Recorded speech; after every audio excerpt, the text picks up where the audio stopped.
కోల్పోయారు.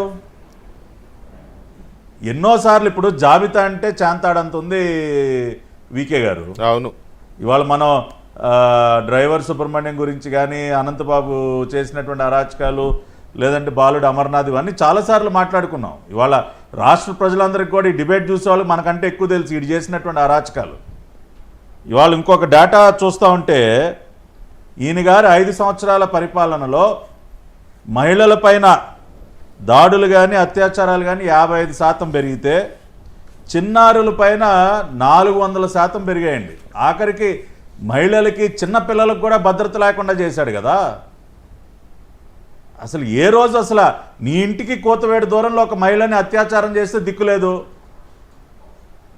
ఇవాళ ఇప్పటివరకు ఒక నిందితుని పట్టుకోలేదు. ఇంకేం మాట్లాడతావు నువ్వు?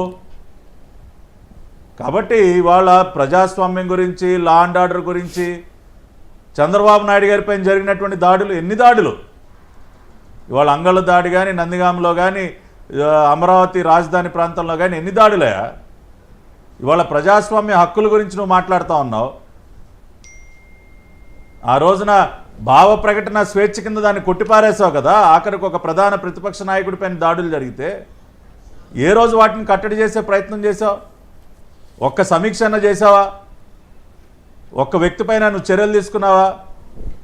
మాచర్లలో నువ్వు ఆ తురకా కిషోర్ గారికి మున్సిపల్ చైర్మన్ పదవి దేనికి ఇచ్చావా? నువ్వు బుద్ధా వెంకన్న గారిని, నేను బోండా ఉమామహేశ్వరరావుని చంపే ప్రయత్నం చేసినందుకు తురకా కిషోర్ గారిని నువ్వు మున్సిపల్ చైర్మన్ చేస్తావా?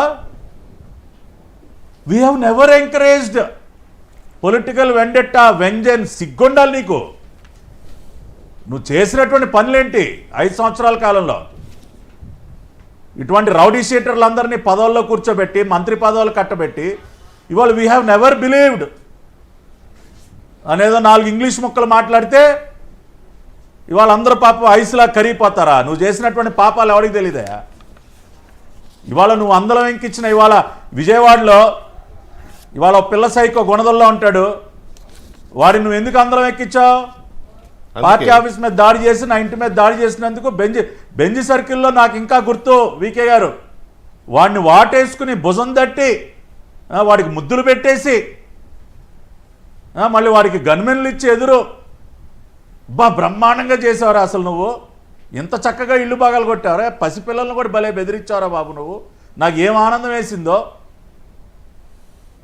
ఇవాళ రఘురామకృష్ణరాజు గారిని చేసింది ఏంటి నువ్వు? రఘురామకృష్ణరాజు గారి విషయంలో చేసింది ఏంటాయా నువ్వు? ఒక ఎంపీని ఆయన కాన్స్టిట్యున్సీలోకి వెళ్ళనివా? నువ్వు ఇవాళ ఢిల్లీలో ఎగేసుకుంటా మాట్లాడుతూ ఉన్నావు. ఇవాళ సిఐడి కార్యాలయాన్ని ఒక టార్చర్ హౌస్గా మార్చింది నువ్వు కాదా? సరే, ఆయన ఇవాళ ఎటువంటి ఏమాత్రం కూడా అర్హత లేనటువంటి వ్యక్తి ఇవాళ జాషు అనే వ్యక్తి నా పైన 3rd డిగ్రీ ప్రయోగించిన రోజు నువ్వేం చేసావా? ఇవాళ